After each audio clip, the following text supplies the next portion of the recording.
All right, let's get settled in. I don't have the ability to add hooks to when threads started.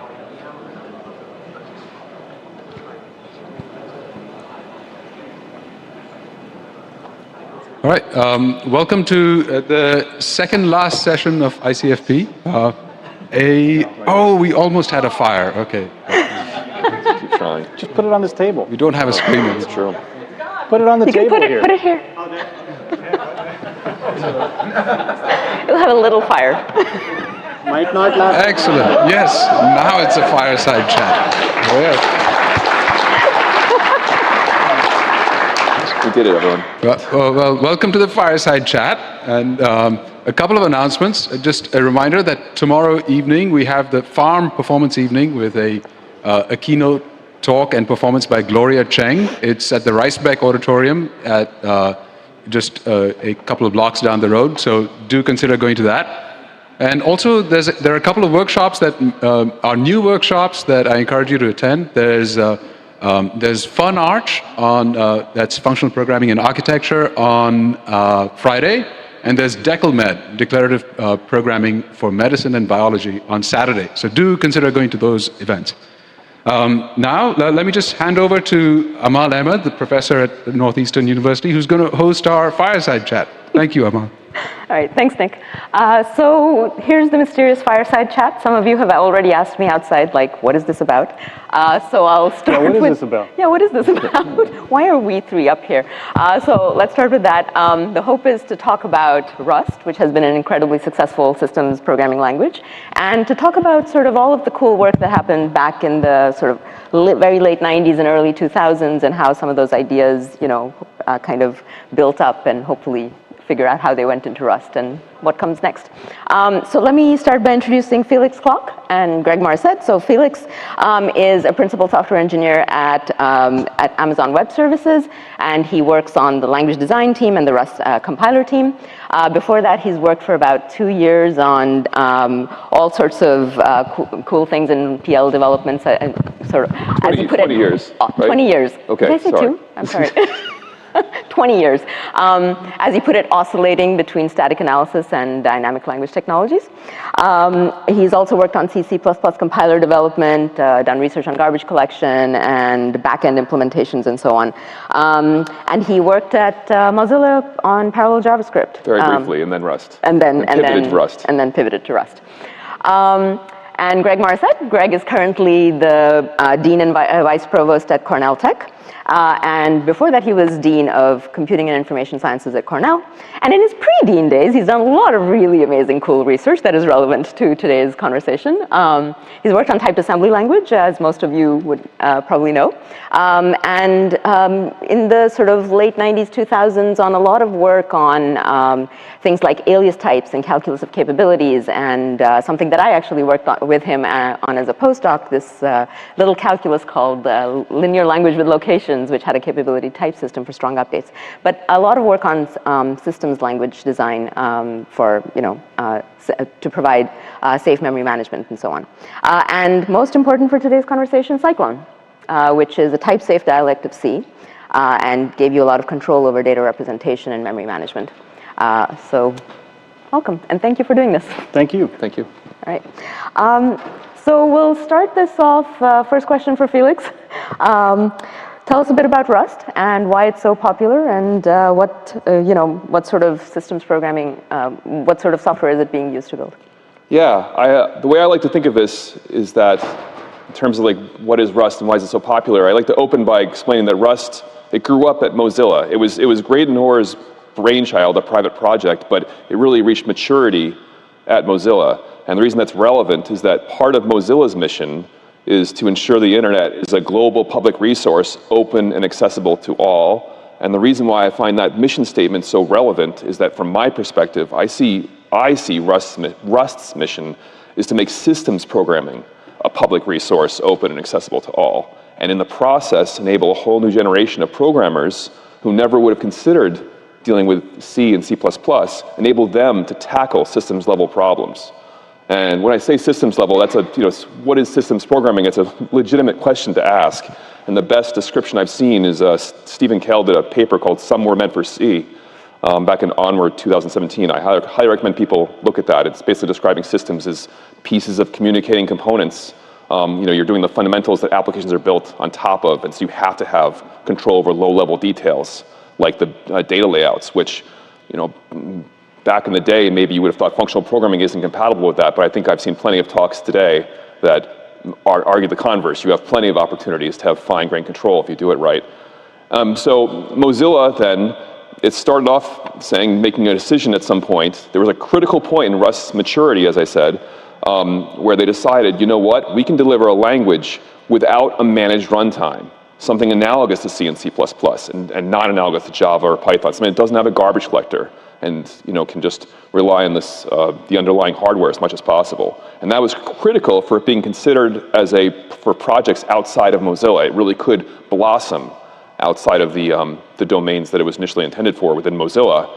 And then, so that's how it sort of could even be considered outside of there. But then it was Rust's decision to focus on, number one, safety, number two, performance, and number three, accessibility, as in enabling anyone to program in Rust. Those three things, I think, were critical in it then being successful in achieving success in those other domains outside of Mozilla. I can give examples of early and current Rust successes if you'd like, but I don't know if this group needs to hear this. It's well known already. There were some early examples. Actually, I will make a note of a couple of these. For example, Dropbox, when they migrated from using other cloud providers, I won't mention whom, but they basically wanted to do their own content distribution network for how content can be distributed. And they implemented it in Go at first. And they realized at some point that the cost of this thing was going to be too high in terms of the size of the systems they would need to deploy in the content distribution network. And they realized if they took one of the components and rewrote it in Rust, they could deliver this thing and make the cost much lower. And likewise, there's been a number of other things that have been delivered more recently. For example, the Internet Security Research Group, the Proximo project there, is sponsoring work on making Rust available in the Linux kernel, or delivering curl with Rust, or SSL alternatives like Russell's. And likewise, Amazon Web Services is investing using Rust in various critical components. And the reason why I mention all these things is because to make the point that in many of these cases, the reasons why Rust has been successfully deployed is because they didn't have to rewrite the whole thing in Rust. They were able to replace individual components. That lack of a managed runtime is so important for being able to do that. Mm-hmm. And so people often make a joke of how some particularly eager Rust evangelists will go around saying, rewrite it in Rust, rewrite it in Rust. And I want to make the point that that's actually a misnomer. You don't want to rewrite your whole system in Rust, at least not at first. Right? Pick out the parts that need to be rewritten and do those on their own and deliver something successfully. And I think it's a big part of how this has been able to work out. So yeah, and then the final thing I want to mention here is this whole business about enabling this whole new generation of programmers to deliver successfully. Rust's core is this expressive type system plus access to unsafe features, and that enables a couple different things. Number one, it enables library developers to deliver new abstractions that outside of the Rust standard library. You have these systems, for example, the Rayon parallelism library that's been able to re-implement what Silk did decades ago in the context of Rust, but now do it in the way to have safe distribution of your computation across concurrent cores in a way where you don't have to worry about managing your memory by hand. And so that's an example of and likewise, there's async programming constructs that have been innovated outside of Rust standard library. And that's enabled by Rust providing access to low-level unsafe programming details. Meanwhile, Rust safeties guarantees enable application developers to, for lack of a better word, play. They can really try out new ideas, new designs for concurrency, and have the compiler help them find out about where they got it wrong in terms of making sure that they actually are obeying the rules about avoiding mutable shared state, avoiding having aliasing in the wrong places. And we saw this literally within the Rust compiler itself in places where we tried to parallelize things and find out, oh no, there's some shared state here, we have to re-implement that piece of the system, and the compiler would guide us to it. Okay, so let's we'll come back to a lot of those things, and talk about them in more detail, but I want to kind of go backwards, back to the 2000s and ask Greg. So can you give us a sense of the mindset at the time, like why people were pushing on systems languages, what ideas were they pushing, what the goals were and so on, and what worked and what didn't? Yeah, I mean, if 25 years ago, when we were starting to work on this, I mean, even going further back, 30 years ago, there was this dream when I was at Carnegie Mellon of building an operating system in standard ML of New Jersey, no less. And we got as far as building a TCP stack, and it was really crappy, and it wasn't a great language for writing that. This was the Fox project? Yeah, the Fox project. But we were all just supremely disappointed that the critical code that we depend upon, kernels, databases, networking stacks, all of it was written in C. And it was about that time when everything was also getting wired together on the internet, and bad guys were starting to break into stuff, and it was actually having real damage. And so there was this desire in the language world for safety, and one mode for this was, rewrite all your code in standard ML or OCaml or Haskell or whatever. But I got frustrated because those actually were not good languages for writing systems code. And so we thought, we should make a language, or we should head towards a language that systems people would adopt. And the two things that we identified, or three things, one is syntax. Oh my God, it has to have curly braces, right? But the other two that were important, one was control over data and layout. And that's pretty easy to get integrated. The hardest one was garbage collection. How do you get rid of, thank you, garbage collection? And so we just stole some ideas from Martin and Mads Tofte and other people who had built the ML Kit compiler, who had, Tofte and Talpan's work on regions, gave us a way to have runtime without garbage collection. And so, that's how we got started. It's just that we were not as smart as they were, so we didn't do a type inference or anything like this to sort of implicitly manage memory. We were making it very explicit. So that's how we got started, and the goal was, ideally to replace C, to have people writing systems code in a language that gave you memory safety. We didn't call it that, we just called it safety. We didn't know what we meant, but it was safer. It checked array bounds, it checked other things, and the type system was quite integral and important for checking and catching most of the kinds of common problems that C programmers tripped across. So that was the intent, anyway. So what worked and what didn't? Well, I mean, how do we get from regions? Regions don't work. So regions, right, are basically, they're lexically scoped. So you sort of create them. The thing that was nice about them was they're containers. So you could abstract over big data structures without knowing statically individual object ownership and lifetimes and stuff. And you could pile them all into a region and deallocate that region. There's something nice about that, and it's incomparable to garbage collection. The region typing discipline allowed you to collect things that a tracing collector wouldn't collect, but vice versa.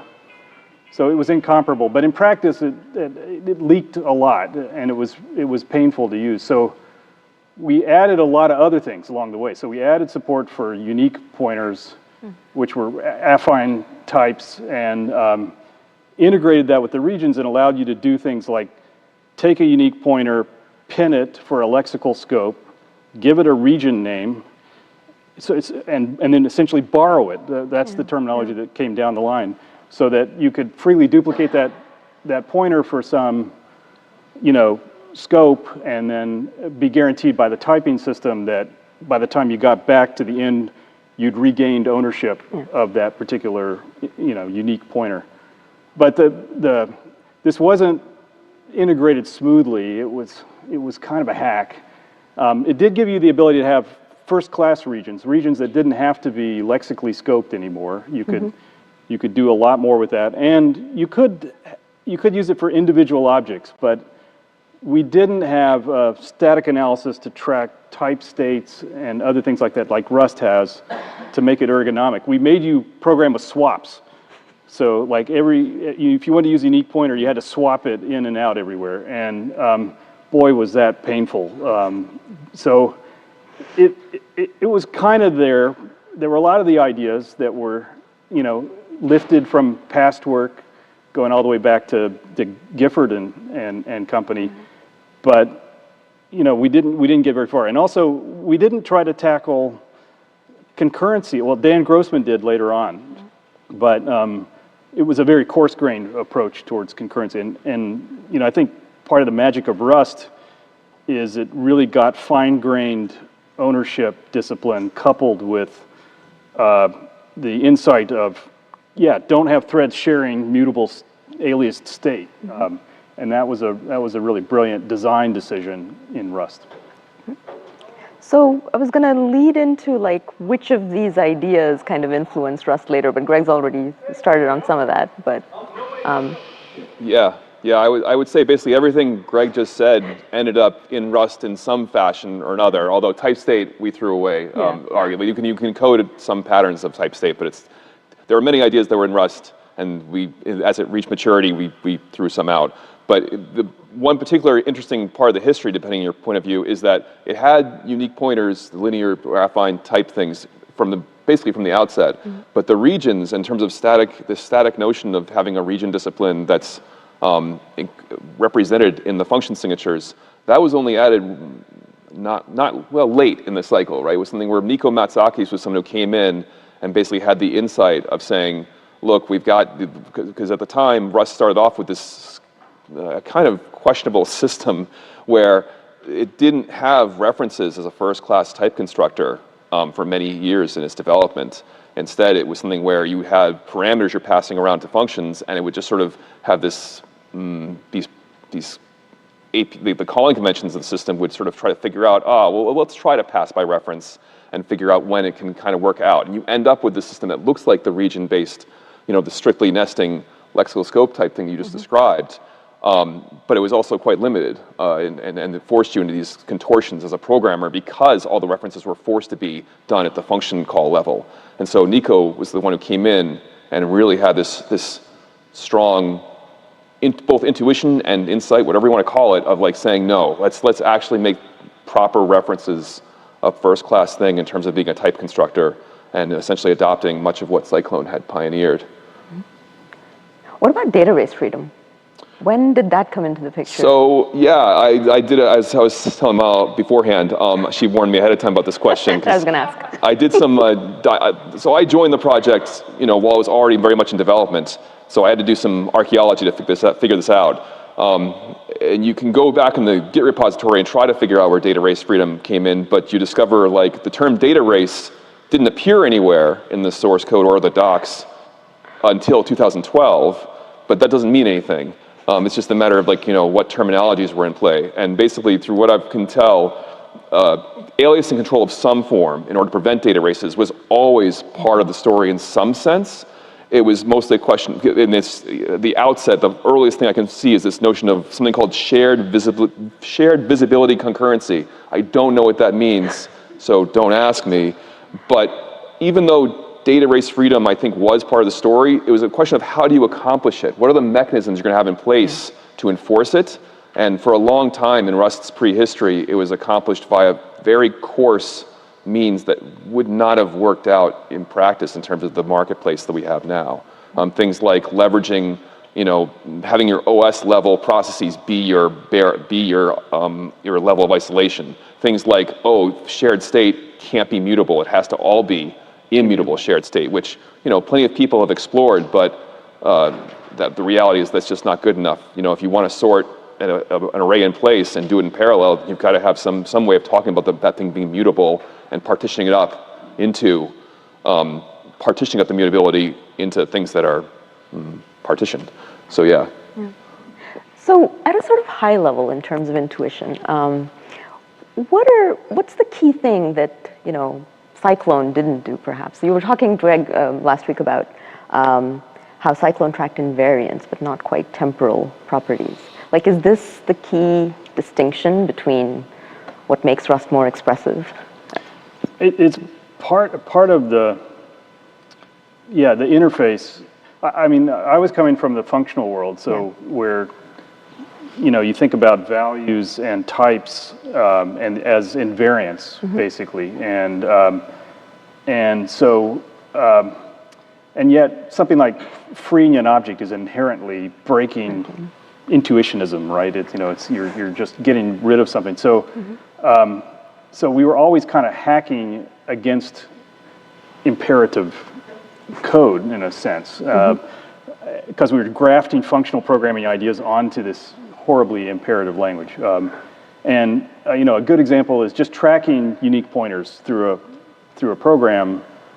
We just didn't. We just made you swap, right? But if you did a flow analysis on the code, then you could easily check, are you duplicating a reference or something? And we just didn't engineer it that way. And I think it was just because we were coming from an ML mindset as opposed to what you would naturally do in an imperative language, from the beginning.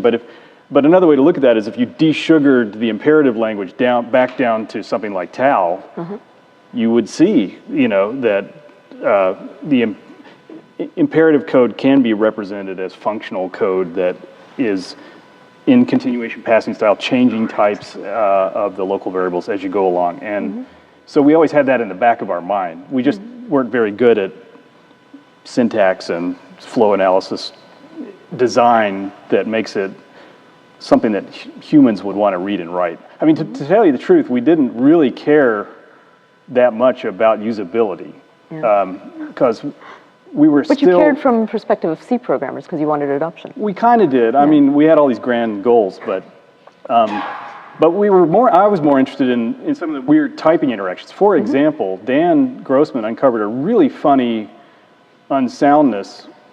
Was the interaction of the ampersand operator. So you could get a pointer into the middle of a record, right? And there was a really funny bad interaction with regions and that operator. And it's the kind of thing you would never discover in a functional language, because who lets you take the pointer into the middle of some imperative data structure in Haskell or ML, right? So so there were weird interactions with that and existentials and other things like that you didn't see in the original region work that were interesting. And we kept trying to uncover that and boil it back down. There was some later work with you, but also Matthew Flewitt, trying to get at the essence of this. And there was a paper about monadic regions where we ended up connecting to run st in Haskell, right?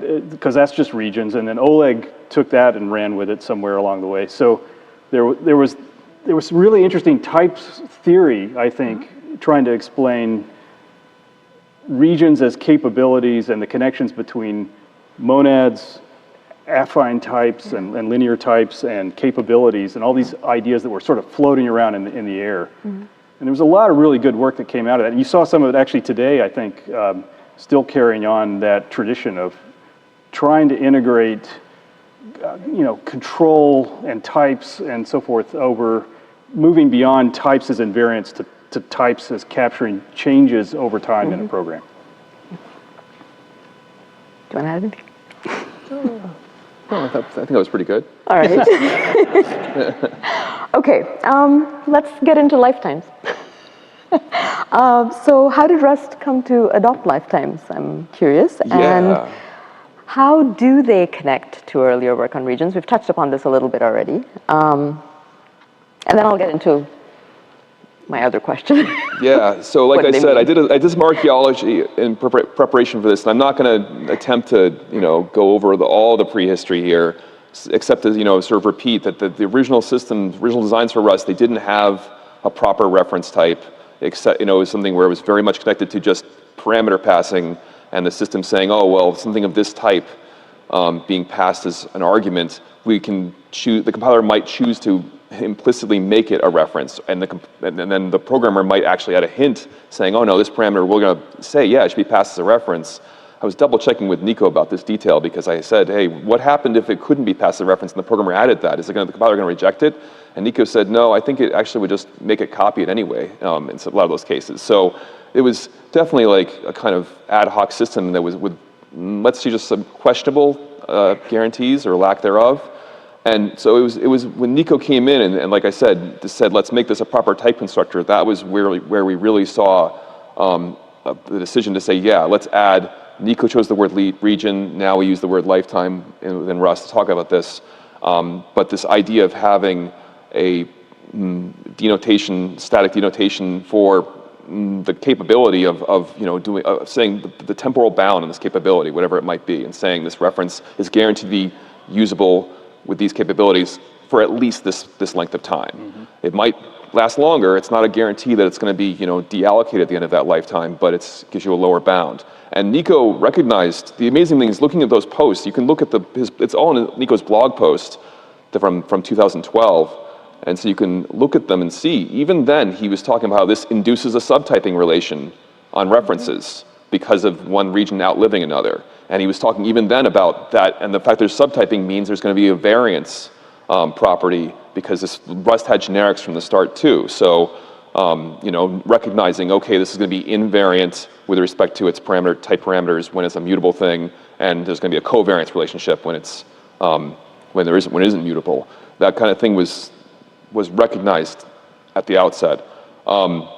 So yeah, that was really when lifetimes came into being, and the only question then is, okay, what is the model for what lifetimes are, at least statically? And at that time, the model was they correspond to something like the structure of the AST, right? That's the tree structure that's present there with some small details. And so that's not what we have today. We have something that's a little bit more expressive called non-lexical lifetimes because essentially it's too limiting a model to use, and it doesn't capture enough of the cases that programmers need in practice.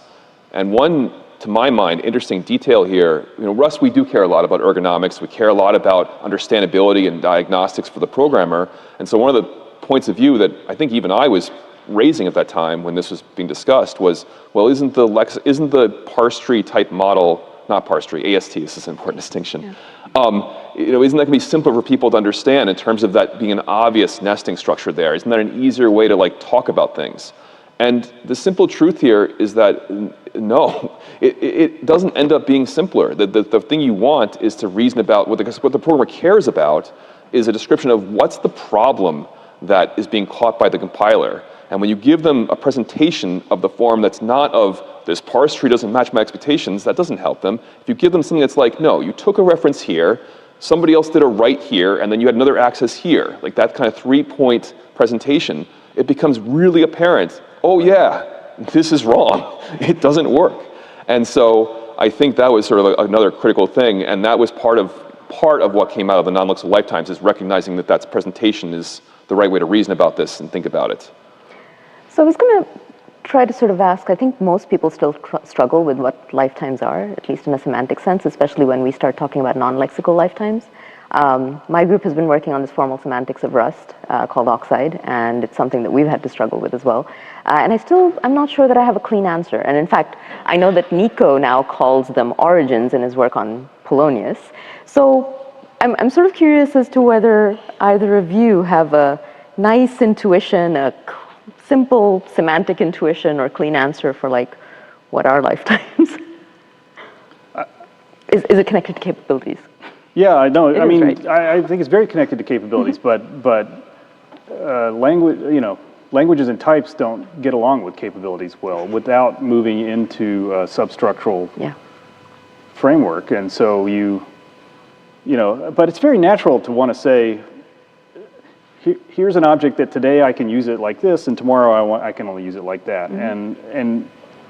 And types and functional programming hack this by building new things that have that instead of this. Mm-hmm. But you don't have that luxury when it comes to memory management, right? And so you've got to go from this is a valid pointer to this is no longer a valid pointer. You can't dereference it anymore. Mm-hmm. And so, and you can't play levels of indirection tricks or other things like that. It's the real litmus test for, do you have capabilities nailed? Mm-hmm. And there's a lot of work people trying to do that in a way that is ergonomically acceptable. And Rust is really the first time that I've seen people buying into that. Actually, I'll take that back. It's very easy to do this when you don't have aliasing, right? It's very easy to track state changes and so forth for local variables and scalars and this sort of thing. Okay, that's easy. And a lot of people think they've solved the problem, they rediscover that and think they've solved the problem. And they don't understand that it's really the spaghetti mess of pointers and aliasing coupled with this desire to track changes in state over time that is the root of all evil. And if you can ban aliasing, you're done. If you can ban state changes, you're done. But those two things come together all the time. This reminded me that when I was a grad student, Andrew Appel, who was my PhD advisor, said to me one day, aliasing mutation, it's like a full employment clearance for researchers. Yeah. So I think that continues. Okay, so I'm wondering if we should talk about non-lexical lifetimes a bit more. Do you want to get into like why these were essential patterns of code that you think? Yeah, we identified, absolutely so like I said, there were a number of patterns. Simple examples would be even just if you had one local variable and you then borrowed it and stored it into another local variable and had some mutation, some access or some sort of mutation of that second local variable, well, its scope conceptually extends to the end of that block that it's declared in. So if you're restricting yourself to this like match the AST style of thinking, then now other operations on that first local variable are going to be disallowed because they say, oh, you've still got this other thing in scope. And that was like one of the most obvious examples that was used to argue for non-lexical lifetimes. Now, it's not a great example because there is a workaround where you can say in that case, oh, if you just explicitly add another scope, like you add another set of curly braces in to actually delimit that fact that that second local variable isn't used at a certain point, and then add your mutations of the first local variable after that point. And yes, that case works there. But there's other examples, and we laid them out with like at least three. I think there were like three big problem cases that we were talking about when we first introduced the idea of non-lexical lifetimes. For example, things like if you have a hash table you're doing a lookup in, and you want to insert something into it, if you don't find an entry. This is the kind of thing where before non-lexical lifetimes, you'd have this thing where you do the lookup, and if you were there was an entry there, great, you do whatever you want with it. And if there wasn't an entry there, in a match statement or match expression, you're in some match arm. In the scope of when that match arm is executing, you've still borrowed the hash table, and so even though there was no entry there, you're not allowed to mutate the hash table within that scope because you're still within the scope of when that borrow occurred. And so that was the other sort of go-to example of being like, this is where you need some notion that's control flow sensitive to say, look, at this point, we aren't going to do anything else with the hash table on that, in terms of that original borrow that was used for the lookup. And this was another example where there was a standard workaround for that used lexical lifetimes in terms of saying, okay, yeah, return a value back out of the match expression and interpret it in order to figure out what to do in response to update the hash table. That was our standard answer to people when they encounter this problem. And they're like, well, forget you guys. Like, I'll go back to C if I have to do nonsense like this to make my programs work. So that was, another key example that we said, okay, we're going to handle this case as well. But there was a third problem case that was similar to that one I just described, and the main reason why I mention it is because we sort of laid out, these are the goalposts we have for non-lexical lifetimes. And we went and we implemented something, and it was pretty complicated. It involved, in particular, a subtyping relation that was location sensitive. And then we tried to run it, and we got something working, but boy, it was dog slow. We could not get this thing to run fast enough. And we realized if we wanted to hit our release date, that something had to give, and we said, you know what, this location sensitivity for the subtyping relationship, it's only to handle this third problem case. And we just said, you know what, let's draw back on that. Let's not deliver the full picture here for right now. And so the current non-lexical lifetimes as they currently stand in Rust today only handle the first two broad cases that I sort of outlined. But the third problem case, Amal mentioned the Polonius. Basically, Polonius is the next gen borrow checker that that people are working on for Rust. And handling these cases, we still care about handling these cases to the degree that like non-listed lifetimes, handling that third case does matter, and we have people actively still working on implementing Polonius and trying to get it as the default thing that we'll use in the compiler at some point in the future.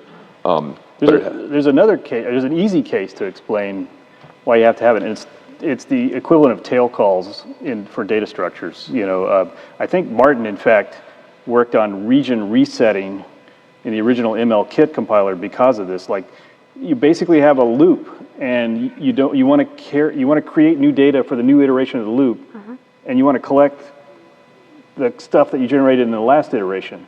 Try to do that with lexical scope, or write your code in continuation passing style, and you never collect anything, right? That's the problem with lexical scoped lifetimes, and so if you don't have some mechanism, you're definitely going to have problems. And so in Cyclone there was this hack where you basically had an object that was an existential, where you said exists some region row, and a pointer, a handle, a capability for that row. That was linear or affine, and then a data structure allocated in that region. So that's how you would have handled that hash table example. But the price paid was the hash table now has to be linear, right? You have to have this unique pointer that you're swapping around and stuff. It's a pain in the ass. All right. Let's talk about unsafe code, because it's a major feature of Rust, and I'm curious as to when, was that part of the picture from the very outset when Graydon was working on Rust, or was it added later? Yeah. And how critical do you think it is? Unsafe code in some sense was always part of Rust design. At the outset, it was like one among many parts of the effects system that it had originally. Like Graydon had some pretty ambitious ideas for how fine-grained that they wanted the language to, the kind of analyses they wanted to put in the language. And the simple reality here is that as it matured and as we sort of cut out features in order to make the thing simpler or whatever, we eventually realized, okay, we don't need this many effects. We can just have a single one, at least in terms of that kind of reasoning.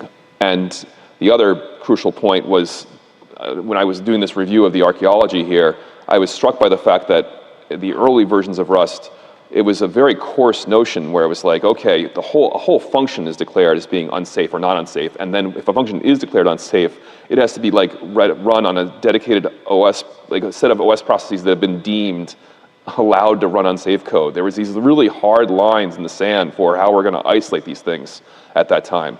I suspect that Graydon was probably taking inspiration from Erlang and stuff in terms of wanting to have this level of protection between pieces of the system.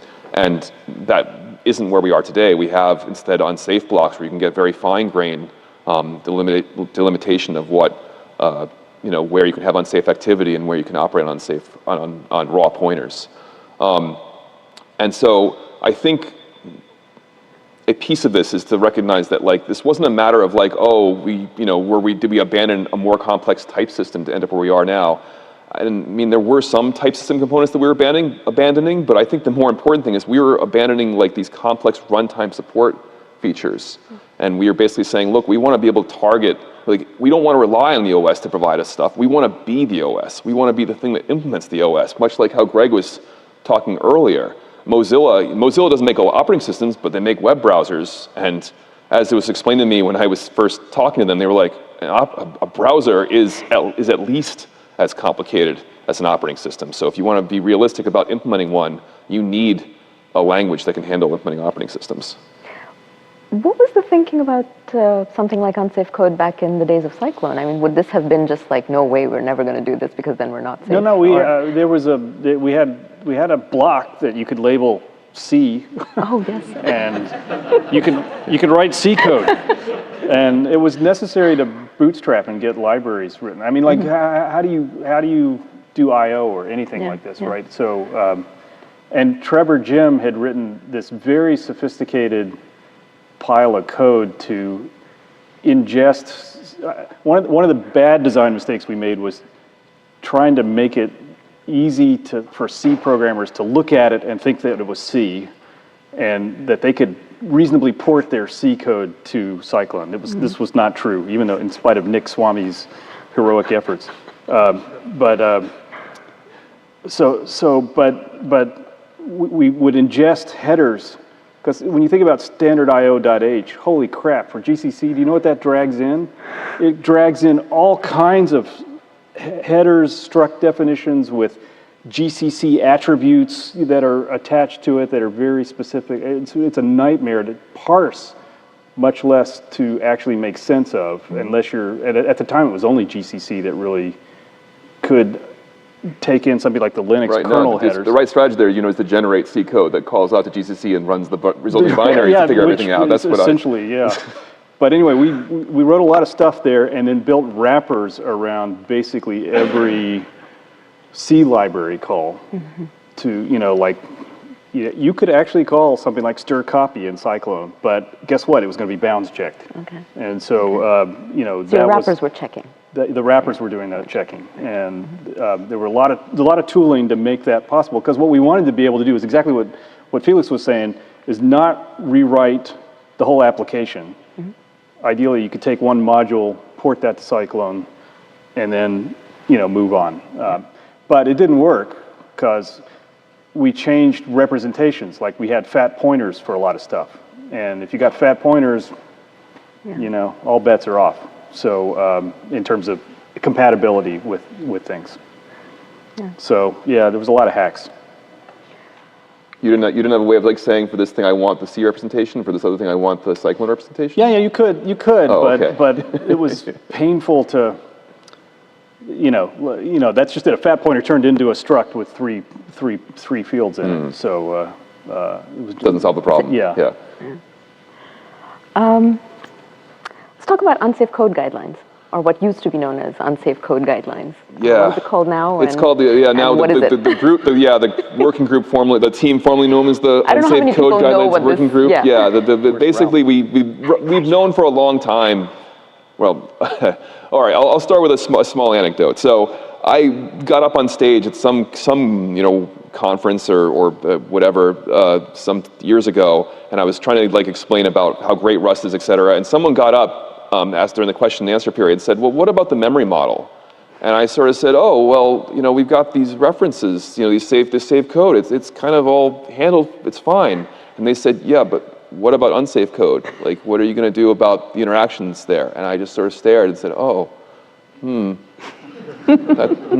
So the reality is that we have a very real problem in that what are the rules dictating what kinds of code is legal in an unsafe block? It sometimes sounds like a sort of trivial question, but it's not at all trivial, because the whole point is that an unsafe block that runs, when you get at least from my mental model of how it's supposed to work, when you exit an unsafe block, you should have reestablished all of the invariants that the Rust language as a whole is expecting to hold. And the question is, okay, what are all those invariants? What are the things that you're supposed to always adhere to? And it's not something we can have the compiler tell you ahead of time. It's not a decidable problem. And so that's the heart of this is, okay, what are we going to tell programmers about what the rules are? And since the compiler can at best lint for some things, but can't catch all the problems, who's going to validate that they've actually gotten it right? And so the simple truth here is that, one, not all the rules have even been clearly spelled out. We're still enumerating the questions that have to be answered, and then trying to work out what those answers are. So there was an Unsafe Code Guidelines Working Group, and they still have an issues list that harkens from those days, but it's since been upgraded to an operational semantics team, recognizing the importance of this work. And one of the most critical elements, in my opinion, to this is the delivery of some kind of tools to validate whether your unsafe code is anywhere close to being valid. And there's basically the main answer to this is that's in use in practice is that Ralph Jung has this memory model for unsafe code in terms of saying, look, here's what Rust references say is supposed to happen. Let's have rules for when the program actually runs at runtime, what is legal in terms of the relationship between the different pointers that you've taken and turned from references into raw pointers. What's legal to do there? When is it legal to take those things and dereference them? When is it legal to turn them back into Rust references? And the most crucial element of this is that in addition to writing out papers with operational semantics that you can look at and reason about as a human, in addition to that, Ralph has implemented these things in an interpreter, where it takes the intermediate representation that Rust has internally in the compiler and interprets that, so you can actually get dynamic checking in this interpreter of whether your unsafe code is following the rules as Ralph has currently devised them. And this is so critical to have tools like this, because we can't expect human beings to figure this out on their own, and the current state of, we can't expect the theorem proving community to figure out how to prove this stuff, because we haven't even figured out what the rules are yet. Although there are people, there is work in this space on Rust, proving programs correct in Rust, but a lot of them don't even handle the unsafe code question. They start by assuming, no, we're only looking at the safe code and trying to prove that it validates, that it satisfies whatever properties we're trying to prove. So the crucial point I want to make about this is that, one, we need tools here. We have this thing called MIRI, but like I said, it's an interpreter, which you might immediately then say it's dog slow, and you would be right. But more importantly, the biggest problem, in my opinion, with MIRI is that we've been talking about how the point of Rust, one of the points of Rust is to be able to, swap in module by module and link this thing with other foreign code. What do you do in MIRI when you have foreign code that you're calling out to, where you have now pointers are being flowing along and have extra tag bits attached to them? Like the representation doesn't even match what typical foreign code has. And the answer is, what MIRI does, it says there's a fixed list of the foreign functions that it knows about and knows how to interpret, and it'll handle those. And if it's not one of those, tough luck. Yeah. The interpreter's going to reject your program when it reaches a call to one of those things. Now, I spent some time earlier this year prototyping a similar tool that's a Valgrind plugin that would give you the same checking that MIRI gives you, but do it in a way that would actually handle interoperation with foreign code. But I'm not trying to advertise my tool because it's not ready. But the more important point I want to make here to all the people in the audience, there's researchers here. This is an area where we desperately need innovation. I know I've had talks with other researchers who are doing things like, there's an LLVM interpreter of the LLVM bytecode, where they're similarly trying to take what MIRI does and do it on LLVM bytecode so they can also get interoperation with C. And then the only problem there is you have to be able to recompile. You have to have access to the C code and compile it, right? Yeah. The Valgrind approach is quote unquote better because you can work with binaries. Anyway, so point is, have to lots work of at stuff a lower here, level. lots of potential work here, and I'm telling all of you, if you find this interesting, there is a place for you to help us. All right. Let's sort of end by talking about, so we've been talking about how all this research from 20, 25 years ago has perhaps influenced Rust, a successful PL language, but does Rust mean that we're done? I'd like to sort of close by, with you guys sharing thoughts with perhaps the students here or the junior researchers here, what are the open problems that we still need to tackle? Yeah, we're done. We're done? Yeah. No new systems PL, this is it. We're Are there pain points in Rust that need addressing, or would you do something differently if you had to? So we're nowhere near done. We're nowhere near done. I don't even know if the answer is ways to improve Rust versus just recognizing, we will need a next generation language beyond this. Yeah, let's say the next generation language beyond this, right? My go-to example here is that I spent months early in my time at Mozilla trying to answer the question of how do I make Rust programs that can interoperate with a managed runtime that has a garbage collector, and trying to figure out some answer for what to deal with when you have a garbage collector that can do things like, in particular, not a conservative one that can actually move objects around in response to collection activity. And basically the answer is you're hosed. I mean, Rust wanted to have support for GCs in its early design, but as it currently stands, if you have these references and they can be cast to raw pointers, and those can be cast to integers, what are you can't move this thing around anymore. And the only answer then is to pin in some fashion, which, you can do that, but it's not the right answer in my opinion. So that's my first sort of go-to example of something that we are not done. Yeah, and we talked earlier about why affine and not linear, right? Mm-hmm. And because I'd always hoped that we would get a theorem out that there's no leaking, but things like exceptions, really, as soon as you try to throw that into the world, you pretty quickly conclude that strictly linear is really hard, really constraining. And so I still think there's a lot of room for maneuvering in language design, looking at substructural things and capabilities to get stronger guarantees than around the memory management than just that you're not accessing a dangling pointer. Right. So I think that's easy. But it has to be done ergonomically, right? Yeah, but it has to be tolerate. ergonomic. And, Yeah. and I mean, the other thing is one of the great things about Rust is the attention to interface and the error messages and the explanations to people. And if you're going to get more sophisticated systems, then it has to have attendant machinery for communicating back to the programmer what's going wrong. And there's always work to do there in that interface. Yeah, I agree with all that. I think that one of our sort of tenets within the project in that vein is that we treat, if an error message is confusing to a user, that's a bug. Like, people open up issues saying, I don't understand what this means, and we don't close it saying, read the manual. We say, yeah, you're right, that's a problem then if you can't understand what this says. Our problem, as in. And so yeah, I agree with the need for work there, and I was struck by some of the talks earlier today talking about the different ways to interpret contracts and gradual type systems in terms of the kinds of feedback you get depending on what semantics you're applying to them. And we don't have a contract system in Rust today, but it's an area of research that I think we need to think hard about, and I'd like to see work there, especially in terms of this ergonomics question. But I think if you did incorporate some sort of contracts into Rust, you would take a performance hit. So that becomes a... Well, it depends on what you're using it for, because like for me, for example, if your viewpoint is, one of the points that was made in the talk that I saw earlier today was to say, look, if your contract system is set up so that it's just going to signal, a fault, and then let you debug it later, like, maybe you'll reproduce the problem and turn on the expensive machinery.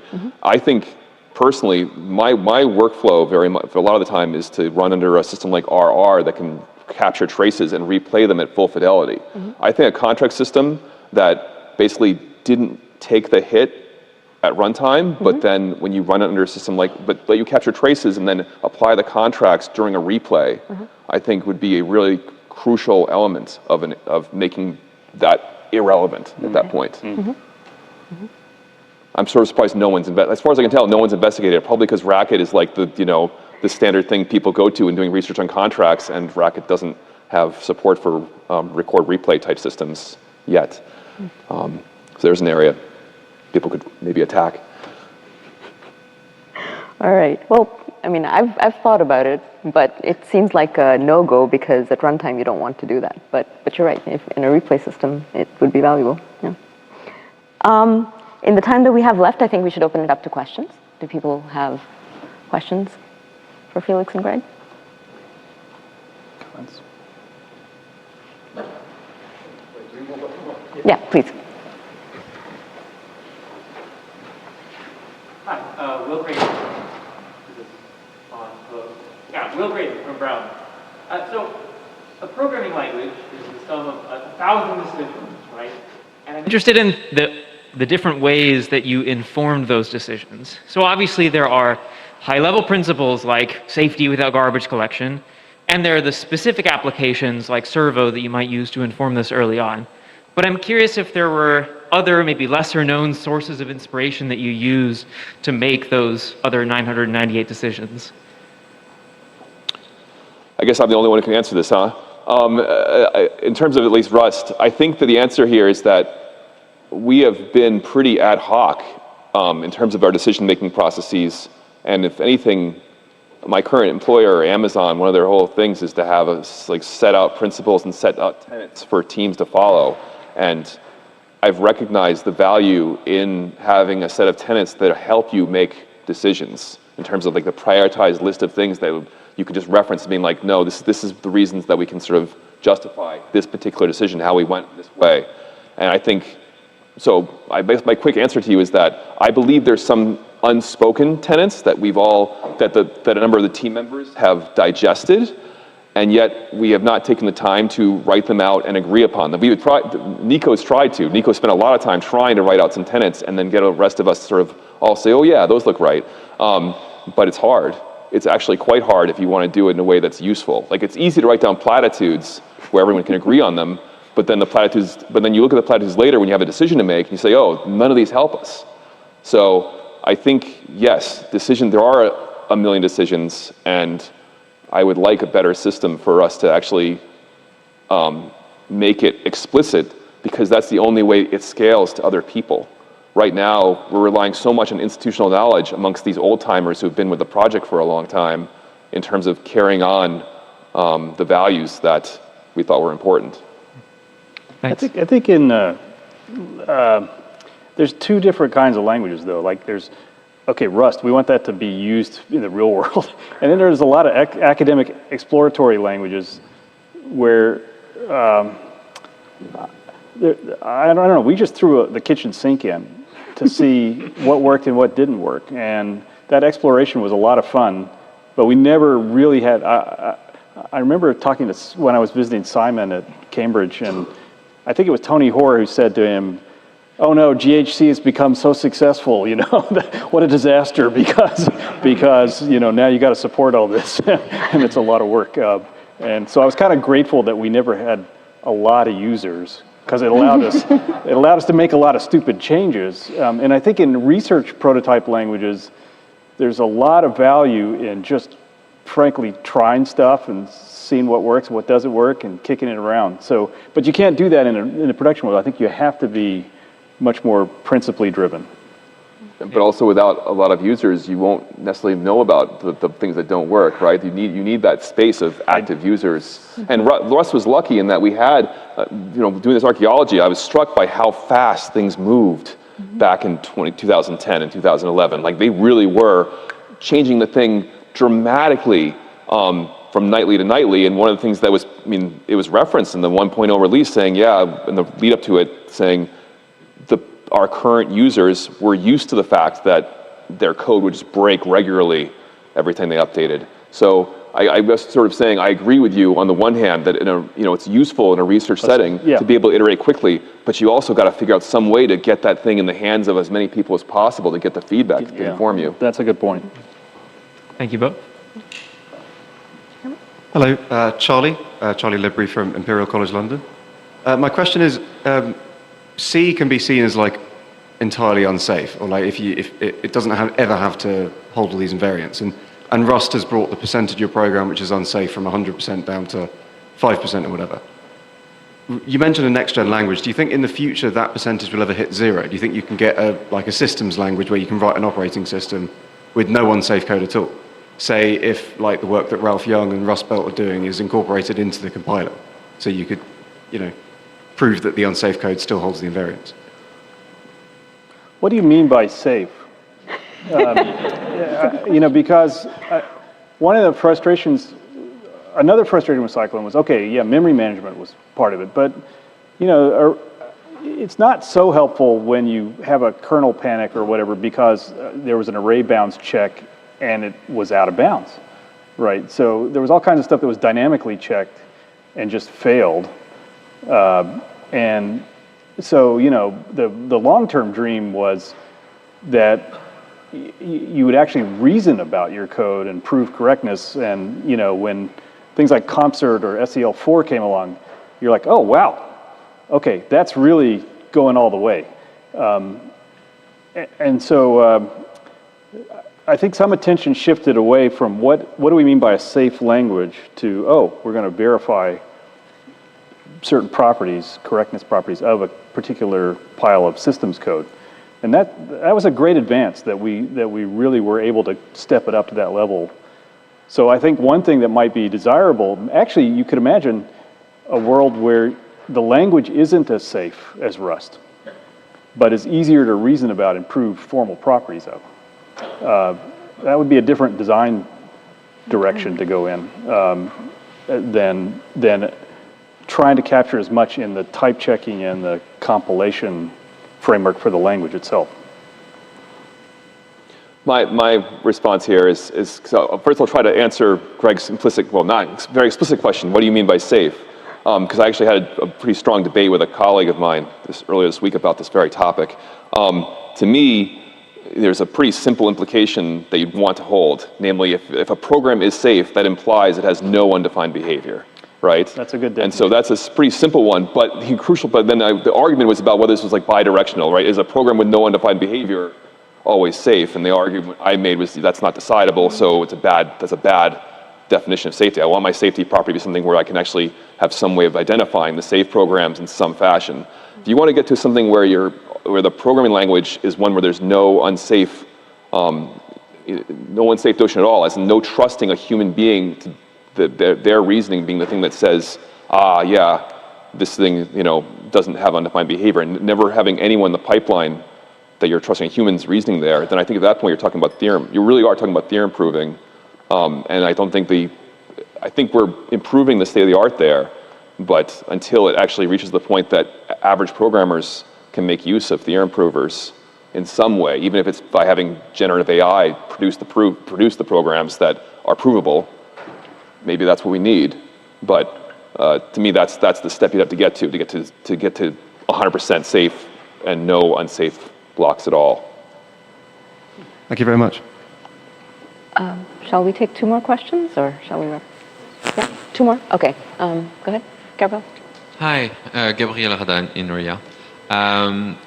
In many ways, you have 2 directions in the Rust community. You have the people coming from high-level languages that want to do low-level programming, and you have people coming from low-level programming that want to, get higher. How do you perceive the tension between those two? Has Rust evolved regarding that? And did you have the tension in Cyclone before, or were you all a bunch of ML hackers? I don't know about tension. I think that you're definitely correct that there's these 2 separate communities. And one of the sort of glories about Rust is as I tried to say earlier, this focus on accessibility. And for example, to write our documents, the Rust book spells out for people what the stack and heap are, because it recognized that the audience it was talking to, their background might be in languages that don't make those notions apparent, right? So it's not a tension per se, but it's something where we recognize that there's some education that has to happen to appeal to that audience. In terms of the other side of that coin, the people who are coming from languages like C or C++ or other systems programming languages, I think the main issue there is how to meet them where they want to be in terms of expressiveness. There's expressivity things, like as an example, we still can't actually express all the things C can today, but it's a goal for us to get there, where we'd be able to write down anything you could write in C, we want to be able to say you can write it in Rust as well, in some manner. And so that's a sort of pretty simple goalpost you can imagine to say, once there's any feature a C programmer writes down, this is the way I write this thing, and it has these properties, having a corresponding thing at Rust that would satisfy them is a good goal for meeting that. But then you have to think about this more generally as being yeah, but then there's C++ and the things that they can express. And do we want to try to tackle that domain as well? I think that's where the main tension comes from if I'm going to identify anything, because in particular with C++ programmers, then you're going to start talking about your object dispatch model and how you represent classes and virtual method tables. And that's something where Rust has virtual method tables, but they aren't compatible with C++s.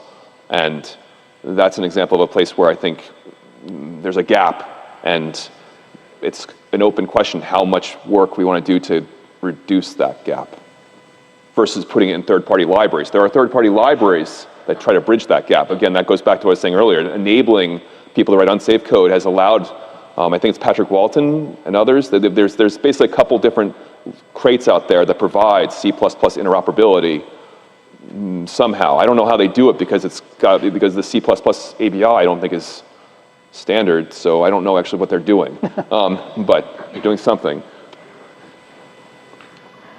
Neil, you get the last question. Should I say my name or? Yes, please. Sure. Okay. Neil Krishnaswamy, University of Cambridge. So one thing Felix said, which was very striking, was, if we get an issue where someone says, "I can't understand this error," it's our problem, not theirs. But that's also a bit in tension with the idea of providing powerful new abstractions, like say, linearity or lifetimes in Rust, and also for ICFP, like abstractions like monads, which are sort of famously difficult for new programmers to comprehend. So I guess for all three of you, how do you balance this education versus immediate usability trade-off? I'll take a stab first.